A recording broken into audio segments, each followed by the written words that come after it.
여러분, 대한민국 해병대에는 강철의 심장이라 불리는 투스타 박민석 소장이 있습니다. 30년간 조국에 헌신한 그에게도 20년 전 화재로 어린 딸을 잃은 깊은 상처가 있었죠. 그러던 어느 날 그는 자신의 부대에서 한 신임 여군 하사가 가혹행위를 당하는 충격적인 현장을 목격합니다. 그런데 그 하사의 얼굴이 죽은 아내와 손목의 흉터는 잃어버린 딸과 소름 돋게 닮아 있었는데요.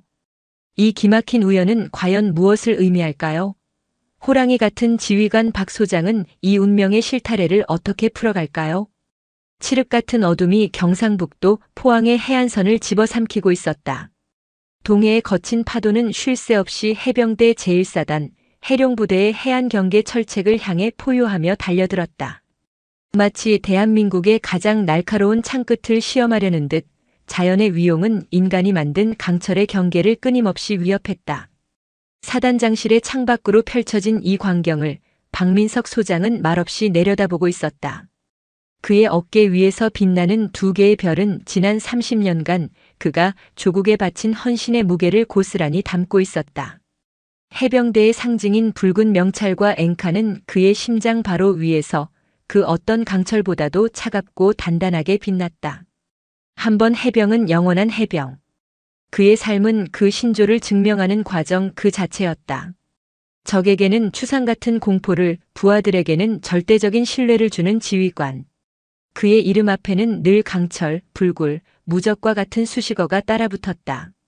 감정을 쉽게 드러내지 않는 포커페이스와 그 어떤 위기 상황에서도 흔들림 없는 결단력은 그를 살아있는 전설로 만들었다. 하지만 그 강철 같은 심장 깊숙한 곳에는 지난 20년간 단 한순간도 아물지 않은 깊은 균열이 존재했다.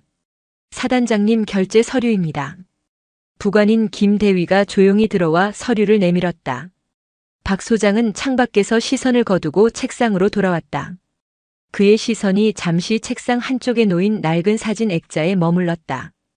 앳된 아내와 그녀의 품에 안겨 환하게 웃고 있는 어린 딸의 모습. 20년 전 끔찍한 화재 사고가 앗아간 그의 세상 전부였다. 그날 이후 박민석의 시간은 절반이 멈춰버렸다. 그는 슬픔을 이겨내기 위해, 아니, 슬픔을 느낄 시간조차 자신에게 허락하지 않기 위해 더욱 군복 속으로 파고들었다. 훈련에 미쳤다는 소리를 들을 정도로 자신을 몰아붙였고 전장을 방불케 하는 지휘로 수많은 공을 세웠다. 그렇게 별을 달고 마침내 최정예 해룡부대의 심장인 사단장 자리에 올랐다. 모두가 그의 성공을 칭송했지만 정작 그 자신은 매일 밤 아내와 딸의 환영과 싸워야 했다. 간부 부조리 실태 보고서인가. 박 소장은 사진에서 애써 눈을 떼고 서류의 제목을 나지막이 의조렸다. 그의 미간이 미세하게 찌푸려졌다. 최근 국방부 전체에 하달된 병영 문화혁신 지침은 병사들뿐만 아니라 간부 사회의 악습까지 뿌리 뽑겠다는 의지를 담고 있었다. 해병대라고 예외는 아니었다. 전반적으로 많이 개선되었다는 평가입니다. 하지만 일부 부서에서 선임 간부가 신임 간부에게 업무 외적인 지시를 하거나 위계에 의한 압박을 가하는 사례가 여전히 잔존하는 것으로 파악되었습니다. 잔존? 뿌리 뽑지 못했다는 말을 돌려하는군. 박 소장의 목소리는 차가웠다. 전통과 악습은 종이 한 장 차이다. 해병대의 강인함은 상하 간의 신뢰에서 나오는 것이지 약한 자를 찍어 누르는 비겁함에서 나오는 게 아니야. 김대위, 내일 저녁 예고 없이 야간 부대 순찰을 돌겠다. 자네만 알고 있도록. 예, 알겠습니다. 김대위가 경례를 붙이고 나가자 사단장실에는 다시 무거운 침묵이 내려앉았다. 박 소장은 서류를 내려놓고 다시 창가로 다가갔다. 포항의 밤바다는 여전히 성난 파도를 쏟아내고 있었다.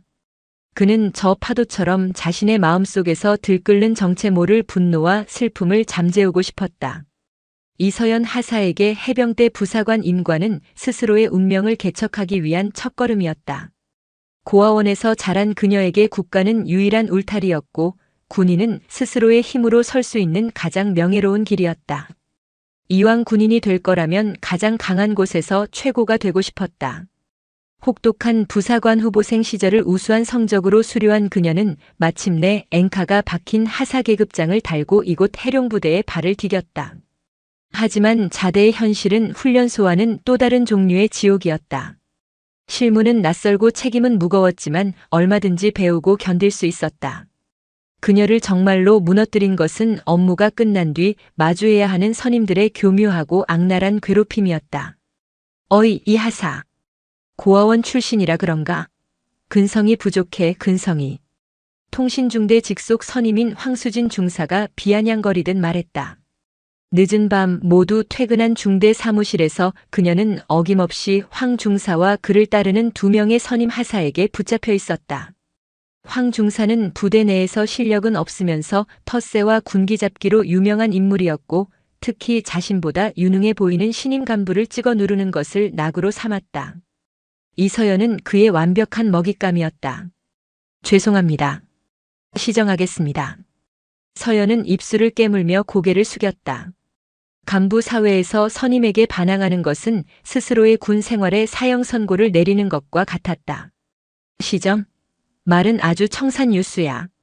내가 오늘 통신망 점검 보고를 그따위로 해서 우리 중대 전체가 대대장님께 깨졌잖아. 내가 하사면 다야? 간부면 책임을 져야지. 분명 황 중사가 중간에서 제대로 확인하지 않고 올린 보고서였지만 모든 책임은 막내인 이서연에게 돌아왔다. 내까짓게 뭘 안다고 부사관이 됐는지 모르겠네. 엎드려. 오늘 내 잘못 때문에 받은 스트레스 좀 풀어야겠다. 팔굽혀펴기 200회 실시. 구령은 알아서 붙여. 서연은 말없이 차가운 사무실 바닥에 엎드렸다. 수치심과 분노로 온몸이 떨렸지만 명령에 따를 수밖에 없었다. 하나, 둘. 힘겹게 구령을 외치는 그녀의 귓가로 선임들의 조롱 섞인 웃음소리가 비수처럼 날아와 박혔다. 강해지고 싶어서 나라를 지키는 명예로운 군인이 되고 싶어서 이곳에 왔다. 하지만 이곳은 그녀의 마지막 남은 자존감마저 짓밟아버리는 거대한 폭력의 공간이었다. 왼쪽 손목에 남은 희미한 화상 자국이 욱신거렸다. 아주 어릴 적 끔찍한 사고로 생긴 흉터라고 고아원 원장님께 들었다. 그 사고로 부모님을 모두 잃었다고 했다. 그녀에게 남은 유일한 혈육의 증표였다. 다음 날 저녁 박민석 소장은 약속대로 김대위만을 대동한 채 야간 기습 순찰에 나섰다. 사단장이 직접 그것도 예고 없이 야간에 부서를 순회하는 것은 극히 이례적인 일이었다. 그의 발걸음은 보고서에 선임 간부의 신임 간부 대상 가혹행위 의심부대로 적혀있던 통신대대 앞에서 멈췄다. 조용히 안으로 들어간다. 박 소장은 당직 사령에게 경례도 받지 않고 조용히 건물 안으로 들어섰다. 복도를 지나 통신중대 사무실 근처에 다다랐을 때 안에서 새어나오는 악에 바친 고함과 낄낄거리는 웃음소리가 그의 발걸음을 멈추게 했다. 똑바로 못해. 이 하사. 목소리 그것밖에 안 나와? 이 하사 체력은 영 고아 수준이네. 하하. 박 소장의 눈이 가늘어졌다. 그는 문을 거칠게 열어젖혔다. 사무실 안에서는 경악할 만한 광경이 펼쳐지고 있었다. 전투복 상의를 벗은 채 땀으로 흠뻑 젖은 이서연 하사가 바닥에 머리를 박고 있었고 황수진 중사와 다른 선임 하사들은 의자에 앉아 그 모습을 보며 키득거리고 있었다. 지금 뭐 하는 짓이지? 지옥의 심연에서 울려 퍼지는 듯한 박 소장의 목소리에 사무실의 모든 소음이 거짓말처럼 멎었다. 간부들은 천천히 고개를 돌렸고 문 앞에 서 있는 사단장의 모습을 확인한 순간 모두의 얼굴이 새하얗게 질렸다. 필승. 황 중장이 가장 먼저 정신을 차리고 경례를 외쳤지만 이미 그의 목소리는 공포로 심하게 떨리고 있었다. 박 소장은 그들에게는 눈길조차 주지 않은 채 사무실 중앙으로 성큼성큼 걸어 들어갔다. 그의 시선은 오직 한 사람 바들바들 떨면서도 간신히 몸을 일으켜 차렷 자세를 취하는 어린 여군 하사에게 고정되어 있었다. 자네 이름이 뭔가? 하사 이서연입니다. 서연은 겨우 목소리를 쥐어짰다. 사단장에게 이런 꼴을 보이다니. 이제 자신의 군 생활은 완전히 끝장이라고 생각했다. 그런데 박 소장의 다음 행동은 모두의 예상을 벗어났다. 그는 아무 말 없이 자신의 전투복 상의를 벗어 서연의 어깨에 덮어주었다. 그리고는 서연의 턱을 부드럽게 들어올려 그녀의 얼굴을 정면으로 마주했다. 그 순간 박민석 소장의 세상이 멈췄다. 흐릿한 형광등 아래 드러난 이서연 하사의 얼굴. 겁에 질려 떨고 있는 그 얼굴은 그의 기억 속에 박제된 채 멈춰버린 아내의 20대 시절 모습과 기이할 정도로 닮아 있었다. 큰 눈, 오똑한 코, 굳게 담은 입술까지. 아! 박 소장의 입에서 자신도 모르게 탄식이 흘러나왔다. 그의 심장이 미친 듯이 요동치기 시작했다. 강철 같던 그의 통제력이 속수무책으로 무너져 내렸다. 그의 시선은 서연의 얼굴을 지나 어깨를 감싸주다 흘러내린 전투복 사이로 드러난 왼쪽 손목으로 향했다. 그곳에는 희미하지만 선명한 화상 자국이 남아 있었다. 20년 전 화염 속에서 마지막으로 보았던 3살 배기 딸 할인의 왼쪽 손목에 있던 것과 똑같은 흉터였다. 박민석 소장의 시간은 정지했다. 귀신 잡는 해병을 양성하는 최정예 부대의 사무실, 그 살벌한 공간의 공기는 한 지휘관의 내면에서 시작된 거대한 폭풍에 의해 압축되고 팽창하기를 반복했다. 그의 눈에 더 이상 겁에 질린 부하 간부들이나 경악을 금치 못하는 부관의 얼굴은 들어오지 않았다. 오직 그의 시야를 가득 채운 것은 속절없이 떨고 있는 어린 여군 하사의 왼쪽 손목에 새겨진 희미한 화상 자국이었다. 20년. 강산이 2번 변하는 시간. 슬픔을 잊기 위해, 아니 슬픔에 잠식당하지 않기 위해 스스로를 강철의 갑옷 속에 가두었던 시간. 그 세월이 단 하나의 흉터를 마주하는 순간 모래성처럼 허물어져 내리고 있었다. 사단장님? 곁에 서 있던 김대위가 조심스럽게 그를 불렀다. 박 소장은 마치 깊은 꿈에서 깨어난 사람처럼 천천히 고개를 들었다. 그의 눈동자는 초점을 잃고 미세하게 흔들리고 있었다. 평생 감정의 동요를 허락하지 않았던 그의 포커페이스에 선명한 균열이 가고 있었다. 여기 있는 자들 전원 직위해제하고 내 사무실로 연행해. 박 소장의 목소리는 얼음장처럼 차가웠지만 그 끝은 미세하게 떨리고 있었다. 그가 말한 전원은 황수진 중사를 포함한 가해자들은 물론 이 끔찍한 상황을 방관하던 선임 하사들까지 모두 포함이었다. 필승. 알겠습니다. 당직 사령과 군사경찰이 투입되어 겁에 질린 간부들을 끌고 나가기 시작했다. 사무실은 순식간에 아수라장이 되었다. 황 중사는 사색이 된 얼굴로 사단장님 오해십니다. 이것은 신임 간부의 기강을 바로잡기 위한 따위의 변명을 늘어놓으려 했지만 박 소장의 싸늘한 눈빛 한 번에 입을 다물고 말았다. 소란 속에서 박 소장은 여전히 이서연 하사에게서 눈을 떼지 못했다. 그는 자신의 어깨에 걸쳐주었던 전투복 상의를 다시 한번 단단히 여며주었다. 그의 손길이 닿는 순간 서연의 몸이 움찔 떨렸다. 자네는 나를 따라오게. 박 소장은 더 이상 아무 말도 하지 않고 사무실을 나섰다. 서연은 어리둥절한 채 그러나 거부할 수 없는 위험에 눌려 그의 뒤를 따랐다. 사단장의 거대한 전투복은 작은 그녀의 몸을 모두 감싸고도 남아 바닥에 질질 끌렸다. 복도를 걷는 내내 사단장과 신임 하사의 기묘한 행렬을 마주치는 모든 이들은 그 자리에 얼어붙은 채 경례를 붙였다. 사단장실에 도착하자 박 소장은 김대위에게 단호하게 명령했다. 김대위, 지금 즉시 인사처에 연락해서 이서연 하사의 인사기록 카드 원본을 포함한 모든 서류를 내게 가져오게. 10분 준다. 알겠습니다. 김대위가 쏜살같이 뛰쳐나가자 넓은 사단장실에는 박 소장과 서연 단둘만이 남았다. 무거운 침묵이 흘렀다. 서연은 거대한 책상 앞에 부동자세로 서서 고개를 들지 못했다.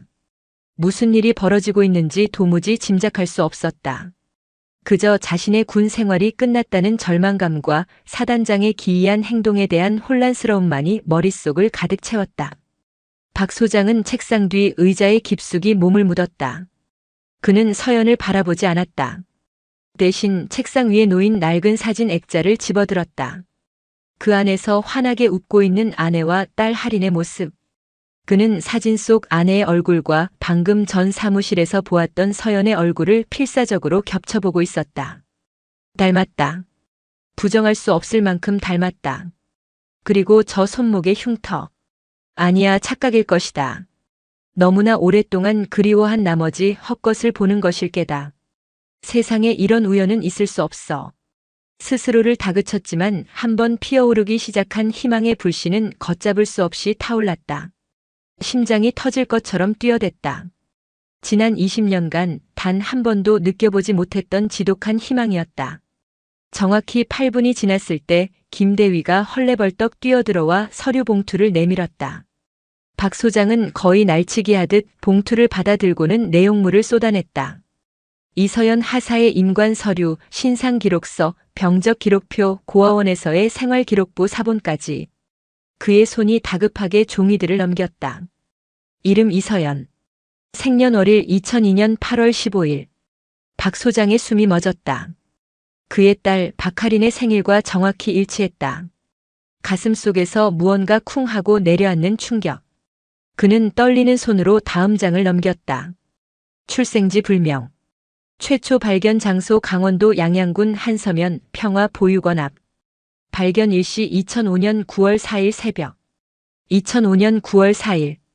그 날짜는 박 소장의 뇌리에 저주처럼 새겨진 날이었다.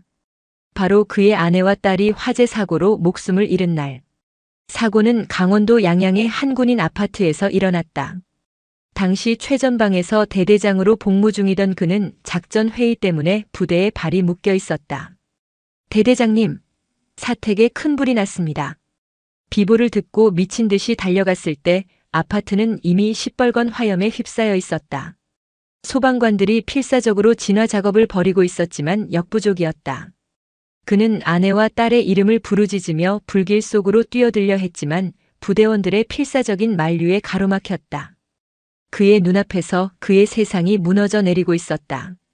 불길이 잡힌 후 잿더미 속에서 발견된 것은 형체를 알아볼 수 없는 두 구의 시신이었다. 한 구는 성인 여성, 다른 한 구는 어린아이.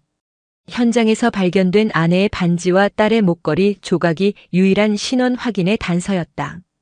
아이의 시신은 너무나 심하게 훼손되어 있었지만 모두가 당연히 할인이라고 생각했다.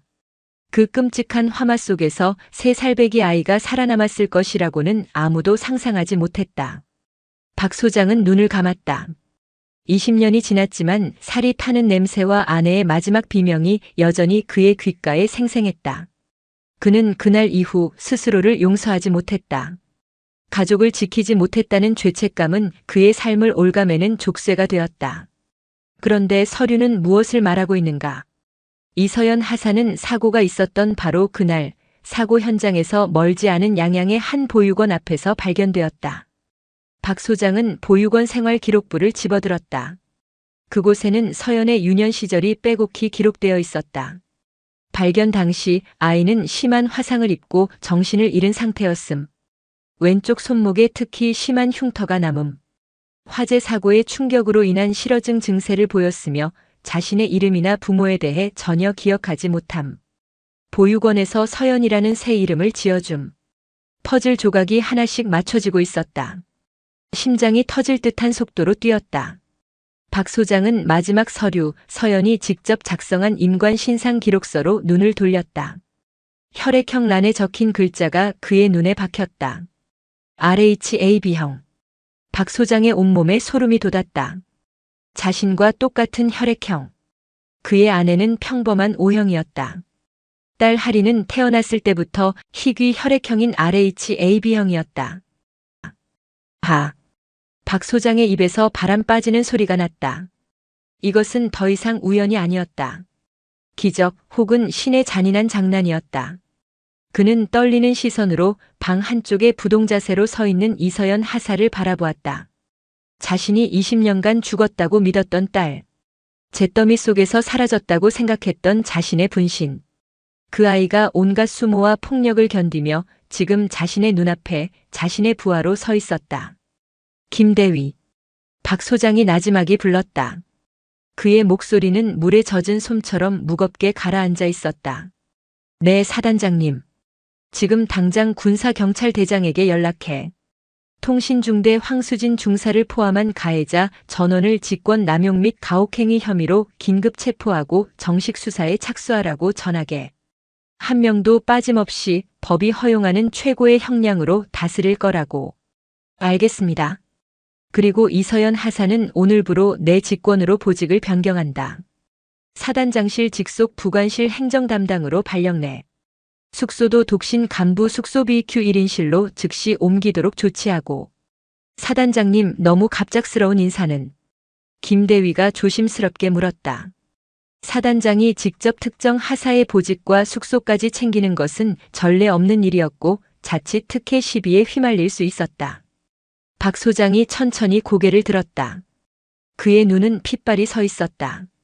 강철 같던 그의 얼굴은 이제 슬픔과 분노, 그리고 주체할 수 없는 회한으로 일그러져 있었다. 이유는 지휘관 특별조치다. 내 지휘관의 명예를 걸고 내 모든 것을 걸고 저 아이를 보호할 테니 자네는 내 지시를 이행하기만 하면 돼.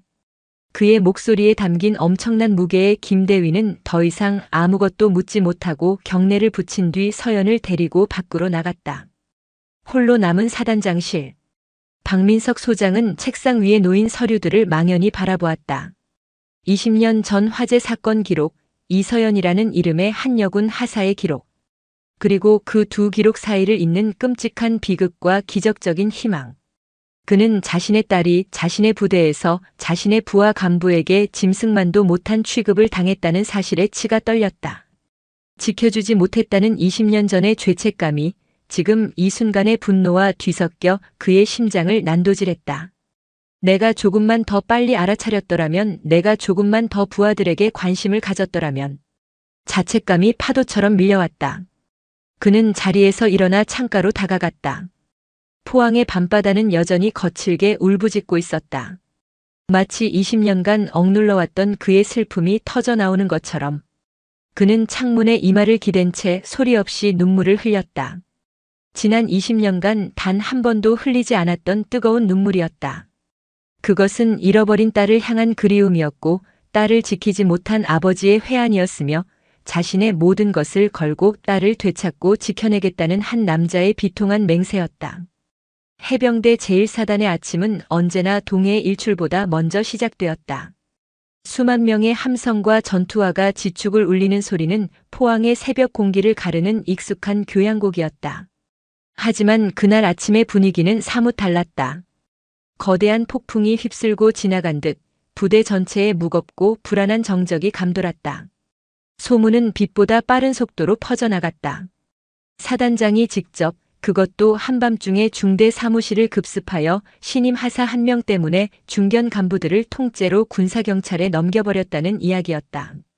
특히 피해자인 이서연 하사가 곧바로 사단장실 직속 부관실로 발령이 나고 1인 숙소까지 배정받았다는 사실이 알려지자 소문은 걷잡을 수 없이 부풀려졌다. 대체 그 이서연이라는 신임 하사가 누구길래 사단장님이 저렇게까지 하시는 거지? 듣자 하니 황 중사 라인 애들이 제대로 찍혔다던데 군 생활 끝났다고 봐야지. 뭔가 다른 게 있는 게 분명해. 사단장님이 특정 하사를 직접 챙기는 건 본 적이 없어. 보통 일이 아니야. 장교 식당과 부사관 식당, 연병장 구석구석에서 수군거림이 끊이지 않았다. 박민석 소장의 지휘 아래 일사불란하게 움직이던 강철 부대는 사단장이라는 태양의 궤도가 미세하게 흔들리자 그 원심력을 이기지 못하고 술렁이기 시작했다. 참모들과 연대장들은 긴급 회의를 소집했지만 정작 회의를 주재해야 할 박 소장은 출근하지 않은 채 관사에서 두문불출했다. 부대의 심장이 멈춰버린 것과 같은 이례적인 상황이었다. 한편 군사경찰대 취조실의 공기는 얼음장처럼 차가웠다. 황수진 중사는 밤새 이어진 조사에도 혐의를 완강히 부인했다. 억울합니다. 가혹행위가 아니라 신임 간부에게 올바른 군기를 가르치기 위한 훈계였습니다. 강한 해병 간부를 만들기 위한 전통적인 방식. 전통? 취조를 담당한 수사과장이 코웃음을 쳤다. 그는 박민석 소장의 그림자라 불릴 만큼 충직한 인물이었다. 머리를 밖에 하고 인격을 모독하는 게 간부를 가르치는 방식인가? 당신 같은 썩어 빠진 선임들 때문에 얼마나 많은 후배들이 군복을 벗는지 알고 있나? 수사과장은 책상을 쾅 내리치며 일갈했다. 황수진 중사, 지금이라도 사실대로 말하는 게 좋을 거야. 이번 사건은 그냥 넘어갈 수 있는 성질의 것이 아니야. 사단장님께서 관련자 전원, 법정 최고형을 내리라고 직접 지시하셨다. 당신 하나의 가짜는 자존심 때문에 같이 어울리던 후배들까지 전부 군복 벗게 할 셈인가? 사단장 직접 지시라는 말에 황 중사의 동공이 세차게 흔들렸다. 그는 도무지 이해할 수 없었다.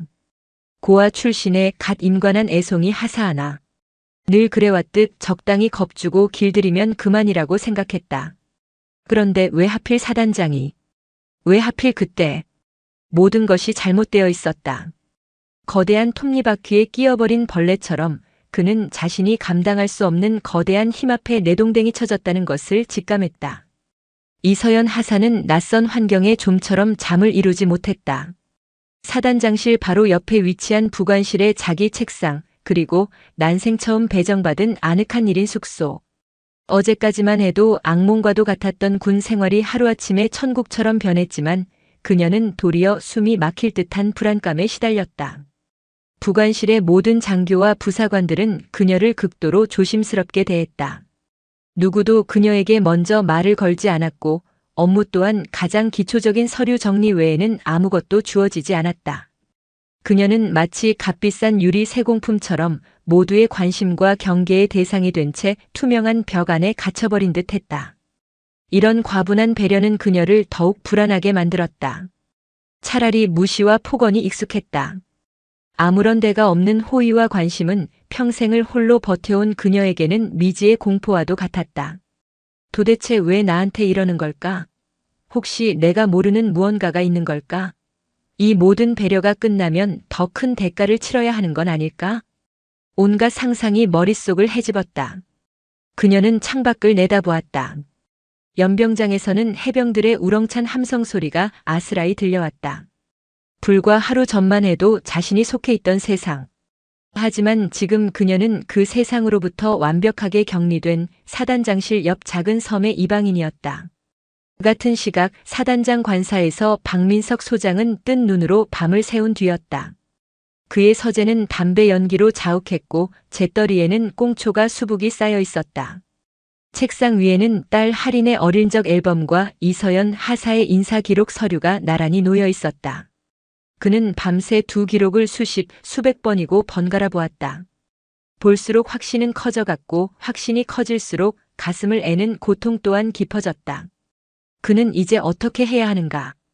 당장이라도 딸을 불러 끌어안고 할인아 아빠다. 라고 외치고 싶었다. 20년간의 그리움과 미안함을 토해내고 싶었다. 하지만 그는 그럴 수 없었다. 그는 한 아이의 아버지이기 이전에 수만 명의 부하를 책임지는 사단장이었다. 사단장이 부대 내 여군 하사와 친자 관계라는 사실이 밝혀지는 순간 상상할 수 없는 후폭풍이 몰아칠 것이다. 언론은 벌떼처럼 달려들 것이고 군의 명예는 실추될 것이다. 서연은 사단장의 잃어버린 딸이라는 꼬리표를 단 채 평생 세상의 호기심 어린 시선 속에서 살아야 할지도 모른다. 무엇보다 아직 아무것도 기억하지 못하는 아이에게 갑작스럽게 나타나 내가 내 아빠다라고 말하는 것이 과연 옳은 일일까? 그것은 또 다른 폭력이 아닐까? 머리가 터질 것 같았다. 그는 평생 전장에서 수많은 생사를 넘나드는 결정을 내려왔지만 지금처럼 괴롭고 어려운 선택은 없었다. 증거가 필요해. 내 감정과 희망이 아닌 누구도 부정할 수 없는 과학적인 증거. 결론은 하나였다. 유전자 검사. 하지만 그 역시 쉬운 일이 아니었다. 사단장이 일개 하사에게 유전자 검사를 요구한다. 어떤 명분을 내세워야 할까? 고뇌하던 그의 눈에 서연의 생활기록부 한 구절이 들어왔다. 발견 당시 아이는 심한 화상을 입고 화재 사고의 충격으로 인한 실어증. 그래, 이거다. 박 소장은 무릎을 쳤다. 그는 지휘관의 가면을 쓰고 딸에게 다가갈 유일한 방법을 찾아냈다. 그는 자리에서 일어나 거울 앞에 섰다. 거울 속에는 밤새 고뇌한 흔적이 역력한 늙고 지친 한 남자의 얼굴이 있었다. 그는 찬물로 세수를 하고 흐트러짐 없이 전투복을 차려입었다. 다시 강철의 지휘관 박민석 소장의 얼굴로 돌아가기 위해 그는 결심했다. 자신의 손으로 직접 과거의 진실을 파헤치기로. 그리고 어떤 진실이 나오든 자신의 남은 생을 걸고 딸을 지켜내기로. 박민석 소장이 부관실로 들어서자 이서연은 자리에서 벌떡 일어나 굳은 자세로 경례했다. 필승. 잠시 내 방으로 들어오게. 사단장실에 단둘이 남게 되자 어색한 침묵이 흘렀다. 박 소장은 일부러 서류를 뒤적이며 마음을 가다듬었다. 몸은 좀 어떤가? 새 보직과 숙소는 불편한 것 없고? 괜찮습니다. 과분할 따름입니다. 그래, 다행이군. 박 소장은 헛기침을 한 번 한 뒤 준비해온 질문을 던졌다. 황 중사 사건에 대해 몇 가지 직접 확인해야 할 게 있다. 공식적인 조사의 일환이니 긴장하지 말고 아는 대로만 대답해주면 된다. 예, 알겠습니다. 황 중사를 비롯한 선임들의 가혹행위는 언제부터 시작됐나? 어떤 방식으로 괴롭힘을 당했지? 박 소장은 최대한 감정을 배제한 채 사무적인 질문들을 이어나갔다. 서연은 처음에는 주저했지만 그의 진지한 태도에 조금씩 입을 열기 시작했다. 고아라는 이유로 받았던 조롱, 매일 밤 이어졌던 얼차려와 업무 떠넘기기, 인격 모독적인 폭언들. 그녀의 이야기가 이어질수록 박 소장은 책상 아래에서 주먹을 꽉 쥐었다. 당장이라도 달려가 그놈들의 목을 부러뜨리고 싶은 분노가 치밀었지만 그는 간신히 이성을 붙들었다. 알겠다. 그들에겐 응당한 대가가 따를 것이니 더는 걱정하지 마라. 공식적인 조사를 마친 박 소장은 이제 가장 중요한 질문을 던져야 했다. 그는 서류를 내려놓고 서연을 똑바로 바라보았다. 이 하사 서류를 보니 어릴 적 큰 사고를 당했다고 되어 있더군. 왼쪽 손목에 흉터 그때 생긴 건가? 그의 시선이 자신의 손목에 닿자 서연은 자신도 모르게 소매를 끌어당겨 흉터를 가렸다. 네, 그렇다고 들었습니다. 너무 어릴 때라 저는 아무것도 기억하지 못합니다. 화재 사고였다고. 단정적인 그의 말에 서연의 눈이 동그래졌다. 그걸 어떻게? 생활기록부에 그렇게 나와 있더군. 이 하사, 나는 지휘관으로서 부하 간부의 건강 상태를 정확히 파악할 의무가 있다. 특히 자네처럼 큰 사고를 겪은 인원은 우리가 모르는 후유증을 가지고 있을 수도 있어. 박 소장은 잠시 말을 끊고 서연의 눈을 깊이 들여다보았다. 그의 눈빛에는 지휘관의 엄격함과 함께 서연이 이해할 수 없는 깊은 슬픔과 간절함이 담겨 있었다. 정확한 건강 상태 확인을 위해 몇 가지 정밀 검사를 추가로 진행해야겠다. 혹시 모를 유전적 요인이나 과거 병력 확인을 위해 유전자 검사도 필요할 것 같다. 부대 차원에서 진행하는 것이니 부담 갖지 말고 따라주었으면 한다. 유전자 검사. 예상치 못한 단어에 서연은 잠시 할 말을 잃었다. 단순한 건강검진이 아니었다. 무언가 자신이 모르는 거대한 흐름에 휩쓸리고 있다는 불길한 예감이 들었다. 하지만 사단장의 제안을, 아니 명령을 거부할 수는 없었다. 알겠습니다. 따르겠습니다. 서연의 대답을 들은 박 소장은 아주 희미하게 안도의 한숨을 내쉬었다. 진실을 향한 첫 번째 문이 마침내 그의 눈앞에서 열리고 있었다. 박민석 소장의 명령은 절대적이었다. 군사경찰과 정보참모부까지 동원된 통신중대 부조리 관련 특별조사팀이 극비리에 꾸려졌다. 공식적인 명분은 군 간부 사회의 뿌리 깊은 악습을 척결하고 피해자의 인권을 보호하기 위한 심층 조사였지만 그 칼날의 진짜 방향은 20년 전의 과거 강원도 양양의 군인 아파트 화재 사건을 향하고 있었다. 박 소장은 관사의 조사팀의 지휘소를 차리고 직접 수사를 총괄했다. 그의 책상 위에는 포항과 서울, 양양을 잇는 위성 지도와 함께 20년 묵은 사건 파일들이 산처럼 쌓여갔다. 먼지 쌓인 서류들을 한 장 한 장 넘길 때마다 그는 잊고 있던 혹은 애써 외면했던 과거의 망령들과 마주해야 했다. 사단장님, 20년 전 화재 사건의 최초 신고자와 당시 출동했던 소방관의 신원을 확보했습니다. 정보참모인 이중령이 보고했다. 좋아. 지금 즉시 두 사람 모두 이곳으로 데려오게. 국가안보에 관련된 중요한 참고인 조사라고 둘러대면 군말 없이 따라올 거야. 몇 시간 뒤 백발이 성성한 퇴역 소방관과 겁에 질린 중년의 남자가 박 소장의 앞에 섰다.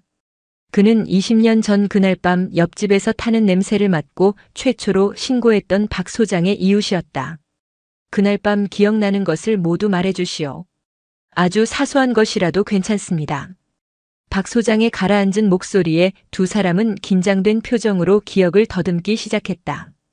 퇴역 소방관이 먼저 입을 열었다. 정말 끔찍한 불이었습니다. 가스레인지 위에 올려둔 냄비가 과열되면서 시작된 불이었는데 순식간에 집 전체로 번졌습니다. 저희가 현장에 도착했을 땐 이미 손쓰기 힘들 정도였죠. 시신은 몇 구를 발견했습니까? 박 소장이 떨리는 목소리로 물었다. 2구였습니다. 안방 침대 밑에서 발견된 성인 여성 1분, 그리고 거실 소파 근처에서 발견된 아이 1명이었습니다. 아이는 너무 심하게 훼손되어 성별조차 구분하기 힘들 정도였습니다. 이웃 주민이 고개를 저으며 말을 보탰다. 그때 다들 경황이 없었습니다. 사모님과 따님이 변을 당했다고 생각했죠. 그런데 지금 와서 생각해보니 이상한 점이 하나 있었습니다. 이상한 점이라니? 불이 나기 직전, 그러니까 한 저녁 8시쯤이었을 겁니다. 사모님께서 웬 낯선 여자와 심하게 다투는 소리를 들었습니다. 문 밖으로까지 고성이 오갔죠. 당신이 여길 왜 찾아와? 당장 나가. 뭐 이런 내용이었습니다. 낯선 여자. 박 소장의 미간이 좁혀졌다. 그의 아내는 원만한 성격으로 주변에 적을 둘 사람이 아니었다. 그 여자의 인상착의는 기억나십니까? 어두워서 자세히는 못 봤습니다. 다만 한쪽 다리를 저는 것 같았습니다. 한쪽 다리를 저는 여자. 박 소장의 뇌리에 번개처럼 스쳐 지나가는 인물이 있었다. 아내의 유일한 혈육이었던 처제 이수진. 그녀는 어릴 적 소아마비를 앓아 한쪽 다리가 불편했다. 자격지심이 심하고 성격이 비뚤어져 늘 아내의 속을 썩이던 존재. 결혼 후에는 거의 연을 끊고 지냈지만 가끔 돈이 필요할 때마다 염치 없이 찾아와 아내를 괴롭히곤 했다. 설마. 끔찍한 상상이 그의 머릿속을 헤집었다. 박 소장은 즉시 이수진의 행방을 수소문했다. 하지만 그녀는 20년 전 화재 사건 직후 연기처럼 사라진 상태였다. 주민등록은 말소되었고 금융거래나 통신 기록도 전무했다. 마치 세상에 존재하지 않았던 사람처럼. 사단장님, 마지막 단서입니다. 정보참모가 내민 것은 20년 전 이수진의 마지막 통화 기록이었다. 그녀는 화재 발생 추정 시각 직후 양양 버스터미널 근처의 한 공중전화에서 누군가와 통화를 한 기록이 남아 있었다. 수신자는 충청남도의 한 사설 심부름센터였다. 박 소장은 지체 없이 심부름센터로 향했다. 20년의 세월 속에 간판은 낡아 빠졌지만 다행히 주인은 그대로였다.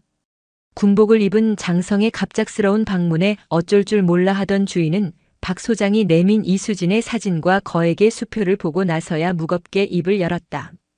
20년 전 이 여자한테 의뢰를 하나 받은 게 있어. 갓난아기 하나를 부산의 어느 부잣집에 입양시켜 달라는 거였지. 갓난아기? 그래요. 서류상으로는 미혼모의 아이라고 했는데 뭔가 구린 구석이 많았어. 애 엄마라는 여자는 나타나지도 않고 이 여자 혼자 와서 돈다발만 쥐어주며 서둘러 달라고 닥달했지. 우리가 원래 그런 불법적인 일은 안 하는데 워낙 주는 돈이 많아서. 심부름센터 주인의 증언은 충격적이었다. 이수진은 화재 현장에서 아기를 빼돌린 뒤 신분 세탁을 위해 다른 아기를 구해다 죽은 할인이로 위장했을 가능성이 높았다. 심하게 훼손된 시신 때문에 누구도 의심하지 않았던 것이다. 그럼 내 딸은 어떻게 됐소? 박 소장의 목소리가 절규처럼 터져나왔다. 그게 일이 좀 꼬였소. 입양 보내기로 한 날 이 여자가 갑자기 마음이 바뀌었다며 나타나 애를 다시 데려갔소. 아마 돈을 더 받으려 했거나 아니면 양심의 가책이라도 느꼈는지 그 뒤로는 연락이 끊겼소. 판도라의 상자가 열렸다. 진실은 상상 이상으로 추악하고 잔인했다. 질투와 탐욕에 눈이 먼 처제가 자신의 아내를 죽이고 딸을 납치했으며 20년간 자신을 속여왔다는 것.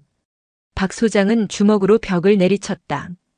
쿵 하는 소리와 함께 벽에 금이 가고 그의 손등에서는 피가 흘러내렸다. 하지만 그는 슬퍼하거나 분노할 시간이 없었다. 이제 목표는 단 하나, 이 모든 비극의 원흉인 이수진을 찾아내는 것이었다. 그리고 그녀의 입을 통해 20년 전 그날 밤의 완전한 진실을 확인해야 했다. 이서연 하사는 사단장실 부관으로 보직이 변경된 후 조용하지만 숨막히는 하루하루를 보내고 있었다. 며칠 전 채취해간 자신의 혈액과 머리카락이 어디에 쓰이는지 궁금했지만 누구도 설명해주지 않았다. 그녀를 둘러싼 부대의 기묘한 분위기와 사단장의 알 수 없는 행동은 그녀를 더욱 불안하게 만들었다.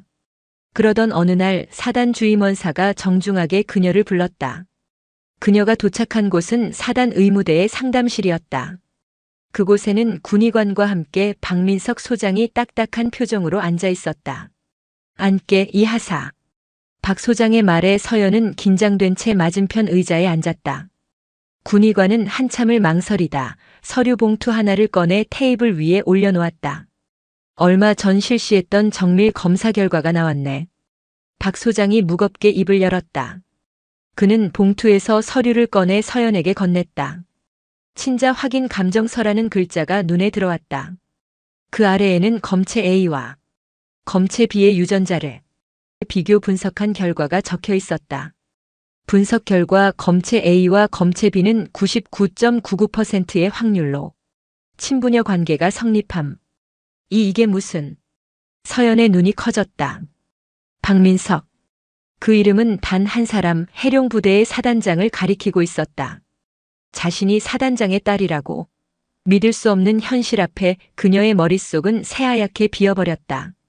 박 소장은 충격에 빠진 서연을 힘겹게 바라보며 두 번째 서류 뭉치를 테이블 위에 올려놓았다. 그리고 이건 자네가 왜 보육원에서 자라야 했는지에 대한 지난 며칠간의 조사 결과 보고서다. 서연이 떨리는 손으로 서류 뭉치를 받아들었다.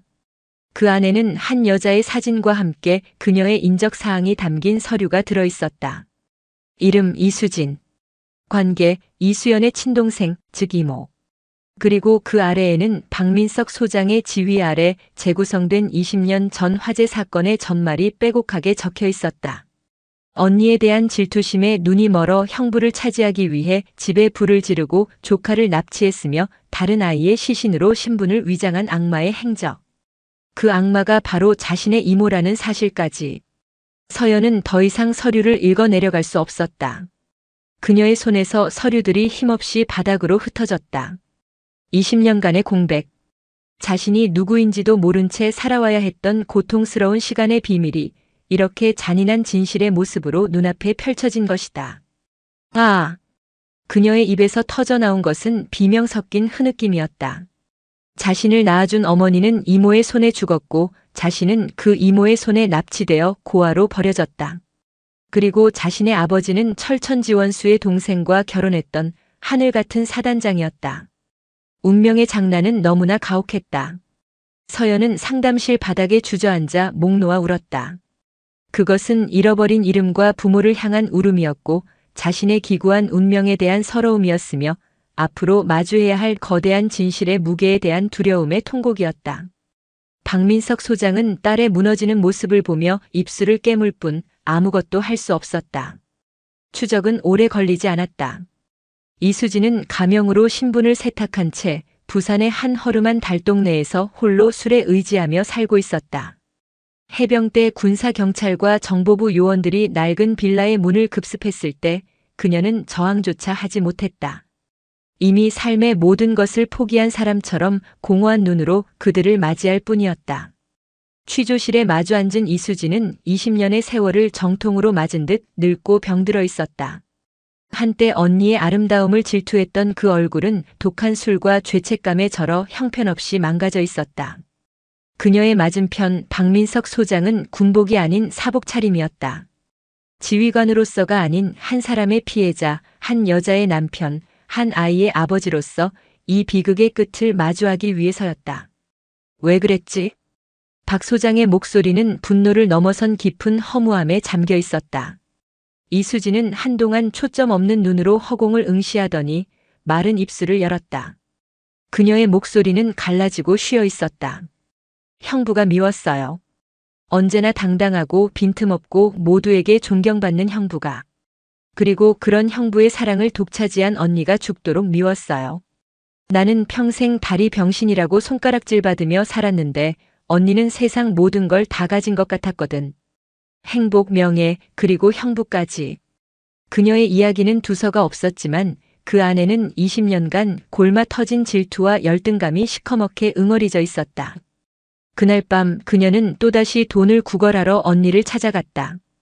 그리고 여느 때처럼 모욕적인 말을 들었다. 너 같은 인생, 부모님이 불쌍하다는 말에 순간 이성을 잃었다고 했다. 언니랑 몸싸움을 벌이다 제가 홧김에 언니를 밀쳤어요. 그런데 하필 머리를 탁자에 부딪히면서 언니가. 그녀는 말을 잇지 못하고 흐느꼈다. 정신을 차려보니 언니는 숨을 쉬지 않았어요. 너무 무서워서 어쩔 줄을 몰랐어요. 그때 부엌에서 가스 냄새가 나더군요. 언니가 저녁 준비를 하려고 올려둔 냄비가 까맣게 타고 있었어요. 그 순간 악마가 속삭였어요. 다 없었던 일로 만들라고. 사고로 위장하라고. 그녀는 잠들어 있던 할인이를 안고 집 밖으로 뛰쳐나왔다. 그리고 가스 밸브를 열고 불붙은 냄비에 커튼을 던졌다. 불길은 순식간에 집을 삼켰다. 할인이는 왜 데리고 나간 거지? 왜 살려준 거야? 몰라요. 나도 몰라요. 그냥 언니의 모든 것을 빼앗고 싶었던 것 같아요. 형부의 가장 소중한 것, 형부의 분신 같은 그 아이를 내 것으로 만들면 내가 언니가 될 수 있을 거라고 생각했나 봐요. 하지만 훔친 행복은 결코 그녀의 것이 될 수 없었다. 아이의 해맑은 눈을 볼 때마다 죽은 언니의 얼굴이 떠올라 죄책감에 미쳐버릴 것 같았다. 결국 그녀는 아이를 키울 자신이 없어 보육원 앞에 버렸고 그 후 20년간을 도망자의 삶을 살며 스스로를 파괴해왔다. 기나긴 고백이 끝났을 때 박 소장은 말없이 자리에서 일어났다. 그는 이수진을 향해 어떤 욕설도 저주도 퍼붓지 않았다. 그의 눈에는 경멸과 연민이 뒤섞인 복잡한 감정이 스쳐 지나갔다. 내게 가장 큰 벌은 앞으로 살아갈 날들 동안 자신이 무슨 짓을 했는지 매 순간 곱씹으며 고통받는 것일 게다. 법의 심판은 이제부터 시작이고. 취조실 문이 닫히고 이수진의 처절한 울음소리가 복도에 울려 퍼졌다. 20년간의 비극은 그렇게 한 악인의 초라한 자백으로 종언을 고했다. 차가운 동해의 바람이 포항 칠포 해변의 모래사장을 스치고 지나갔다. 박민석 소장과 이서연, 아니 박하린 하사는 나란히 서서 수평선 너머를 바라보고 있었다. 파도는 하얀 포마를 일으키며 두 사람의 전투와 앞까지 밀려왔다가 다시 쓸쓸히 물러가기를 반복했다. 모든 진실을 알게 된 후 두 사람 사이에는 누구도 쉽게 꺼내지 못하는 무거운 침묵이 흐르고 있었다. 박 소장은 지난 며칠간 수십 번이고 딸에게 건넬 첫마디를 생각했지만 막상 딸의 얼굴을 마주하자 아무 말도 나오지 않았다. 미안하다는 말은 너무 가벼웠고 보고 싶었다는 말은 20년의 공백을 담기엔 턱없이 부족했다. 먼저 침묵을 깬 것은 할인이었다. 저는 앞으로 어떻게 해야 합니까? 그녀의 목소리는 가늘게 떨리고 있었다. 사단장님의 딸로 살아야 합니까? 아니면 그냥 해병대 하사 이서연으로 살아야 합니까? 그 질문은 박민석의 심장을 후벼 파는 비수와도 같았다. 그는 천천히 할인을 향해 돌아섰다. 그리고는 평생 처음으로 딸의 눈을 정면으로 마주 보았다. 그 눈 속에는 아내의 따스함과 자신이 잃어버렸던 젊은 날의 강인함이 함께 담겨 있었다. 아니다.